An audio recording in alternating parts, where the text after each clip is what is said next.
जो सबस बाग आपको कंसल्टेंट दिखाता है पोस्ट स्टडी वर्क परमिट, वहां पे जेंडर बेस्ड डिस्क्रिमिनेशन बहुत ज्यादा है। अच्छी यूनिवर्सिटी का इफेक्ट क्या होता है? पाकिस्तानी कम्युनिटी तो ज्यादातर लोग आपकी टांगे खींचते हैं।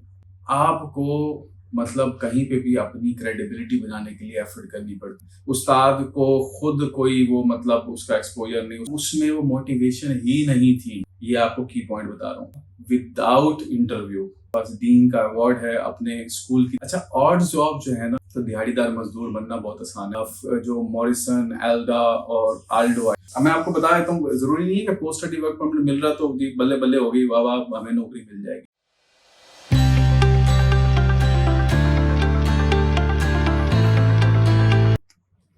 अस्सलाम वालेकुम दोस्तों, उम्मीद करता हूँ आप सब लोग ठीक होंगे। तो मैंने लास्ट वीडियो में अपने एक्सपीरियंस के बारे में, यूके स्टडी के बारे में बताया कि मैंने एडमिशंस कैसे सिक्योर किया और देन उसके बाद वीज़ा प्रोसेस क्या था, और वीज़ा अप्लाई करने के बाद अब इस वीडियो में मैं आप लोगों को बताता हूँ कि वहाँ पहुँचने के बाद मैंने क्या किया। जिसने मेरी पुरानी वीडियो नहीं देखी है वो प्लीज़ डिस्क्रिप्शन के अंदर लिंक है, वो उसको देख लें।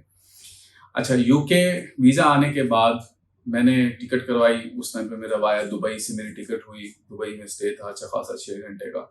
खैर मैं बर्मिंघम पहुंच गया। मेरी यूनिवर्सिटी बर्मिंघम यूनिवर्सिटी थी। तो जब मैं यूके पहुंचा हूं तो मैंने ऑलरेडी वहाँ पे जो है ना यूनिवर्सिटी की तरफ से अकोमोडेशन रिजर्व की हुई थी। यूनाइट स्टूडेंट्स मतलब चेन है, लाइक हॉस्टल्स की चेन है पूरे यूके के अंदर। तो मैंने वहाँ पे ऑलरेडी पेमेंट की हुई थी अपने रूम की। फीसें मेरी ऑलरेडी अलहमदिल्ला पेड थी। वहाँ पे जो है ना मैंने चूंकि मैं ऑलरेडी ट्रैवलिंग एक्सपीरियंस मुझे था, तो मैंने कोई यूनिवर्सिटी पिकअप सर्विस वगैरह बुक नहीं की। वैसे ऑप्शन उनकी होती है। मैं सिंपली वहाँ से इमिग्रेशन क्लियर करके, इमिग्रेशन इन कंट्रीज में थोड़ा सा टेक्निकली, क्योंकि हमारे यहाँ लोगों ने इतने ज्यादा मतलब इश्यूज क्रिएट किए हैं, लेकिन जनरली मेरा एक्सपीरियंस पहली दफा में मोस्टली इतना ज्यादा नहीं रहा, दूसरी तीसरी दफा में ज्यादा बल्कि वो कर लेते हैं। वो भी मैं बताऊंगा। मैं मतलब जैसे फ्रांस वगैरह से वापस जा रहा हूँ तो वो बॉर्डर वाले क्या सवाल करते हैं।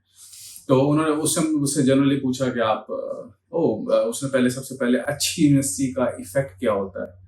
अच्छी यूनिवर्सिटी का इफेक्ट ये होता है, जैसी वीजा ऑफिसर ने मेरा वो कैश देखा, कंफर्मेशन ऑफ एक्सेप्टेंस, उसने कहा ओह बर्मिंघम, वाह। मीन्स उसके एक्सप्रेशन थोड़े से, क्योंकि एडमिशन रिक्वायरमेंट अच्छी यूनिवर्सिटी की डिफिकल्ट होती है, जो जेन्युइन स्टूडेंट है वो ही जाता है। तो इस वजह से बड़ा उस पर इफेक्ट होता है। तो उसने कहा कि ठीक है, लास्ट स्टडीज आपने कहाँ से की? उसने 2 सवाल किए हैं। उसके बाद उसने कहा वेलकम टू बर्मिंघम। मैं वहां से निकला हूँ। वहां से बाहर जाके मैंने टैक्सी पकड़ी है, काली कैब, बैग शैग थे मेरे पास, सीधा यूनाइट स्टूडेंट्स आया। वहां पे अच्छा एक्सपीरियंस था। मैं भी 1-2 फोटोज में देखूंगा, मतलब इस पे स्क्रीन पे चला दूंगा। तो अब पहुंच के सामने मेरी यूनिवर्सिटी थी। अब उसके बाद जो है ना मतलब नेक्स्ट सेटअप, सिम वगैरह लेना और यूनिवर्सिटी जाके रिपोर्ट नेक्स्ट डे मैंने सोचा कि मैं करूंगा। और आसपास सिटी सेंटर से 15 मिनट के फासले पे, 15-20 मिनट का फासला होगा। शॉप्स वगैरह देखी, थोड़ा सा मतलब अपने आप को फेमिलियर किया एनवायरनमेंट के साथ। अच्छा, अब यूनिवर्सिटी जो है वो बहुत बड़ा फैक्टर अदा करती है जब आप एज ए इंटरनेशनल स्टूडेंट जाते हैं किसी जगह के ऊपर। क्योंकि देखें, आप नए हैं, अनटिल अनलेस के आप पाकिस्तानी कम्युनिटी तो most of the time, sorry to say, मतलब मेरा एक्सपीरियंस ये रहा है कि ज्यादातर लोग आपकी टांगे खींचते हैं। ठीक है। तो मैंने अपने ऑस्ट्रेलिया वाले एक्सपीरियंसेस से सीखा और एक्सपीरियंसेस मेरे काफी अच्छा। हमारे यहाँ जो है ना यूनिवर्सिटी में डिपार्टमेंट बने हुए थे, एक इधर है एक उधर है, मतलब आप ढूंढते ही रहोगे। सबसे पहले तो आपको जो मसला आ गया ना, आपको ये ढूंढना मुश्किल हो जाता है कि भाई ये मसला हल करेगा कौन। इसके पास जाओगे वो बोलेगा फलाने के पास चले जाओ, फलाने के। तो वो उन्होंने एक आस्क नाम का बनाया हुआ था इंटरनेशनल स्टूडेंट के लिए। आप वहां जाएं, वन स्टॉप सोल्यूशन, जो भी आपको मसला है, then they will direct you towards the right department. अच्छा, वहां से जो है ना मैंने उनको रिपोर्ट करके, उन्होंने कार्ड शार्ड बना दिया सारा कुछ। उसके बाद मेरी क्लासें स्टार्ट हो गई। अब आपको मतलब कहीं पे भी अपनी क्रेडिबिलिटी बनाने के लिए एफर्ट करनी पड़ती है। ठीक है। यूनिवर्सिटी आपकी सपोर्ट करती तब है। देखिए, यहाँ पे हमारे यहाँ प्रॉब्लम क्या होता है कि हमारे यहाँ अपॉर्चुनिटीज नहीं है, मतलब प्लेटफॉर्म के ऊपर। अगर मैं आपको मिसाल दूं, मींस जो गवर्नमेंट यूनिवर्सिटी है मोस्ट ऑफ द टाइम, सिवाय दो के जैसे कायदे-ए-आज़म वगैरह जो है वो अच्छी हैं।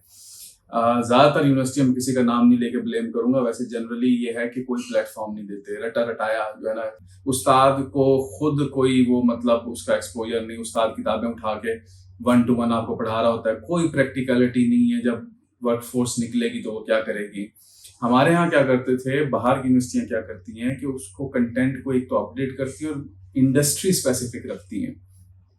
तो उन्होंने क्या किया कि हर दूसरे हफ्ते जो है ना कोई कंपटीशंस हो रहे हैं, उन कंपटीशंस की ईमेल आती थी, मैं उनमें पार्टिसिपेट करता था। अब पहला पहला जो मेरा एक्सपीरियंस था, अब यूनिवर्सिटी ने कहा जी मैं आपको एक एग्जांपल दे रहा हूँ, वीडियो लंबी नहीं करूंगा, कि आपको प्रोजेक्ट मैनेजमेंट का सॉफ्टवेयर जो है वो आई थिंक प्रिंस 2 या कुछ ऐसे करके था, मुझे अब एग्जैक्टली भी सही तरह नहीं है ज़हन में, तो मेरे ख्याल में इसमें देख लूँ, लेकिन चले खैर एनीवेज, वो प्रिंस 2 जो भी सॉफ्टवेयर था वो हम आपको करवाते हैं, उसकी कॉस्ट होती है अच्छी खासी। तो जो कंपटीशन विन करेगा वो फ्री में करेगा यूनिवर्सिटी की तरफ से। अब मैंने अप्लाई किया, पहला कंपटीशन मुझे अप्रूवल नहीं आई। आई वॉज शॉक्ड, मतलब मैं, क्योंकि देन मैंने अपना एनालिसिस किया कि मैंने किया क्या है, और मुझे पता लगा मैंने 15 मिनट अपना एनालिसिस करने के बाद कि मैंने जैसे हमारे यहाँ हम करते हैं ना कि मतलब सिर्फ 2-4 चीजें लिखी, मैं करना चाहता हूँ, आप मुझे ये करने दें, मैं ये कर रहा हूँ, ठीक है, मतलब उसमें वो मोटिवेशन ही नहीं थी।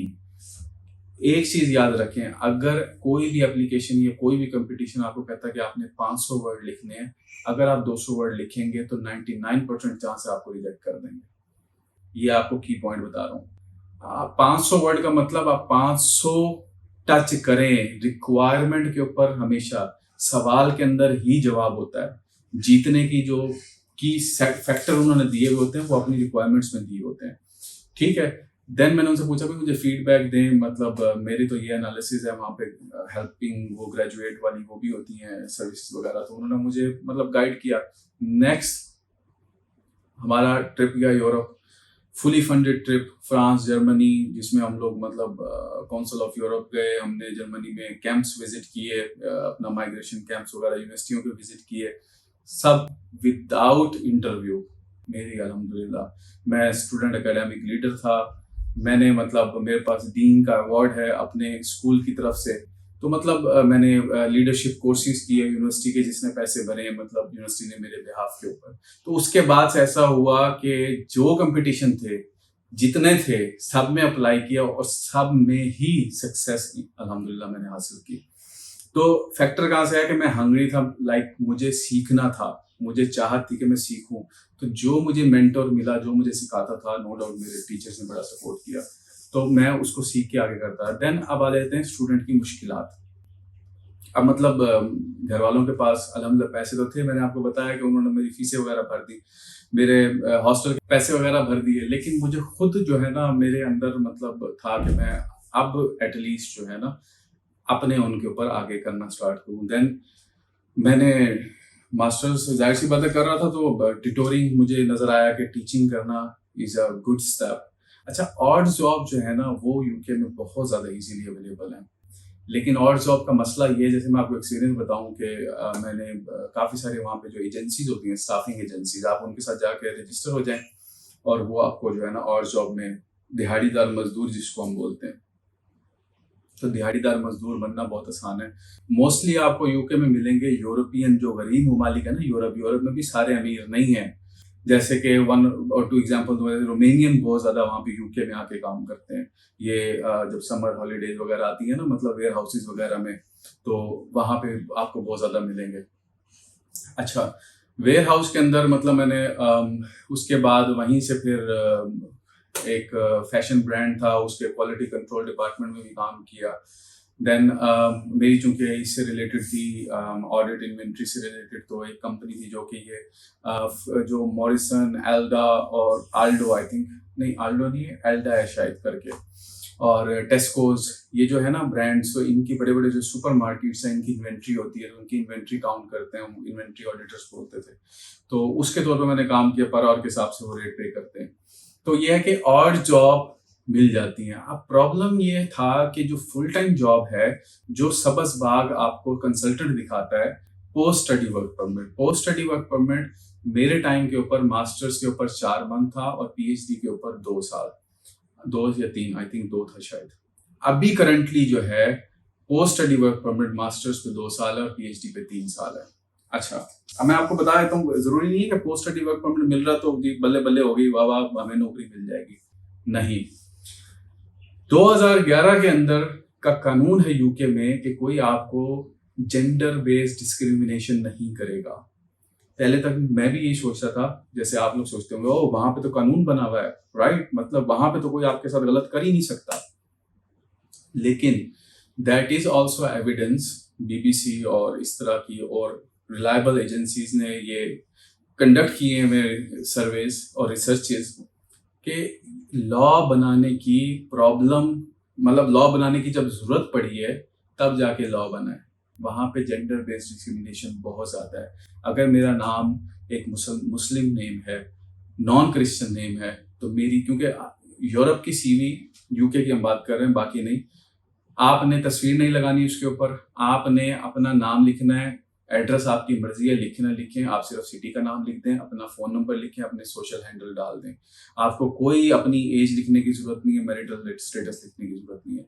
अब ये सारी चीजें डेवलप वो क्यों कर रहे थे? क्योंकि उनकी सोसाइटी में प्रॉब्लम आ रहे थे कि मतलब वहां पे इंटरनेशनल सिटीज हैं, लोग आते हैं मुख्तलिफ, वो देखते थे कि जो उनके साथ एक ह्यूमन फैक्टर है। अच्छा, ग्राउंड रियलिटीज यही है कि मुझे समझ आई कि भाई मतलब लॉ बनता ही तब है जब आपके सोसाइटी में इश्यूज पैदा हो जाते हैं।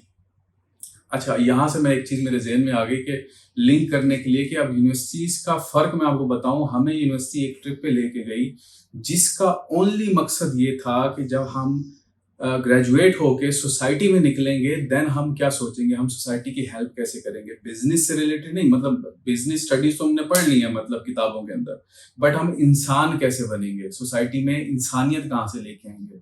तो जिस चीज का हमारे यहाँ एजुकेशन सिस्टम के अंदर फूटान है, हमें किताबें रटवा देते हैं, इंसान नहीं बनाते। जैसे कि हमें पुराने वो कहते हैं ना, उस्ताद इखलाकियात सिखाता है, वो हमारे यहाँ नहीं मिलती। तो यूरोप जो है वो इस चीज को इम्प्लीमेंट कर रहा है।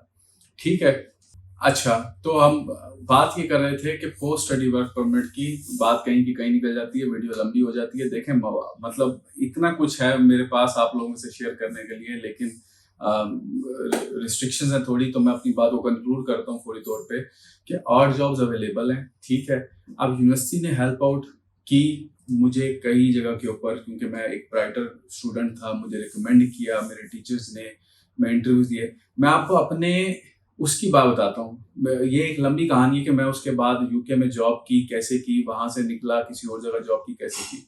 आपको एक स्टोरी सुनाता हूँ। मेरे साथ जो मेरा एक मलेशियन दोस्त था, क्लास मेरा वो हाउसमेट कह लें, वो हॉस्टल के अंदर ना, तो मलेशियंस को ऑन अराइवल है, मतलब वीजा जो है ना, उनको वीजा रिक्वायरमेंट्स नहीं होती। इवन इंटरेस्टिंग बात यह है कि मलेशियंस को फाइनेंशियल स्टेटमेंट भी शो नहीं करनी पड़ती। मलेशिया हो गया, चाइना हो गया, जो मुल्क हैं उनको कोई शो नहीं करना, उन्होंने जैसे एडमिशन लेना और चले जाना। अब उसको जॉब मिली, उसने, उसकी यूनिवर्सिटी ने, सॉरी उसकी कंपनी ने 3 दफा उसका वीजा अप्लाई किया है, 3 दफा, लेकिन कोटे की वजह से उसका नाम ही नहीं आया।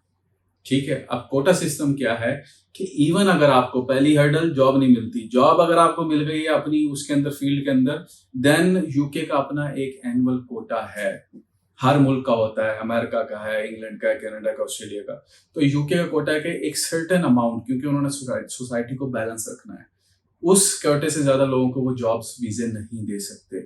तो उस मेरे दोस्त ने 3 दफा अप्लाई किया, उसकी कंपनी ने, उसको वीजा नहीं मिला। वो फिर गया वापस मलेशिया, फिर आया, आके नौकरी करता रहा। जब 5-6 महीने उसमें खज्जल खुआरी हुई है, देन ही गेव अप। उसने कहा कि मतलब, क्योंकि मतलब उनके लिए अपॉर्चुनिटी ज्यादा, उन्होंने कहा मैं, UK is not the last step. उसने वहां से छोड़ा। वो आजकल जो है ना सिंगापुर में एक अच्छी ऑडिट फर्म में काम कर रहा है। तो मेन कहने का मकसद ये है कि मुश्किलात वहां पे कैसी, ये कंसल्टेंट आपको नहीं बताते, क्योंकि कंसल्टेंट ने वहां पे ऑन ग्राउंड जाकर रियलिटीज नहीं देखी है। वो कहते हैं नौकरियां अवेलेबल है, बिल्कुल हैं, लेकिन डिस्क्रिमिनेशन आपके खिलाफ शुरू हो जाएगी। आप पाकिस्तानी नाम रखते हैं, पहली बात आप नाम तो नहीं बदल सकते। दूसरी बात, अगर आपने 70% से ज्यादा जो जॉब्स हैं वो एडवर्टाइज ही नहीं होती यूके के अंदर। 70% से ज्यादा वो चलती हैं रेफरेंस टू रेफरेंस। जो 30% जॉब्स हैं वो आपको नजर आती हैं ऑन ग्राउंड, जो एडवर्टाइजमेंट। अब आपने लिंक बना लिया, रेफरेंस के थ्रू आप जॉब इंटरव्यू पे लैंड कर गए। ठीक है, पहला स्टेप डिस्क्रिमिनेशन वाला खत्म कर लिया। दूसरा स्टेप, यूनिवर्सिटी जब वो कंपनी आपकी अप्लाई करेगी, देन आपको उस कोटा सिस्टम का सामना करना पड़ेगा। ठीक है।